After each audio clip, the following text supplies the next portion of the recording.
isang street-level individual drug personality na kinilala bilang si alias Rusty Boy, 18 anyos, binata, walang trabaho at residente ng Barangay Ungyo, Butuan City, ang naaresto sa isinagawang buy-bust operation ng mga operatiba ng City Drug Enforcement Unit at BCPS-1 sa Purok 1, Barangay San Ignacio. Nasamsam mula sa sospek ang 3 sachet ng hininalang shabu na tumitimbang ng humigit kumulang 5 gramo at may tinatayang halagang 34,000 pesos, gayon din ang buy-bust money na nagkakahalaga ng 1,000 piso. Ang operasyon ay pinangunahan ni Police Captain Ramon Atenta, hepe ng CDEU, at itinuturing na matagumpay ang ginawang hakbang laban sa paglaganap ng ilegal na droga sa lungsod. Sa kasalukuyan na sa kustodiya na ng CDEU ang suspect at naharap sa kasong paglabag sa Republic Act 9165 o Comprehensive Dangerous Drugs Act of 2002. Patuloy namang nananawagan ang kapulisan sa publiko na makiisa at suportahan ang kampanya kontra ilegal na droga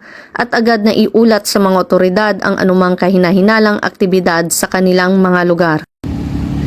Mula dito sa Police Regional Office 13, ako ang inyong PNN Correspondent, Patrolwoman Jacqueline Cabiles, alagad ng batas, taga-taguyod ng Balitang Pulis.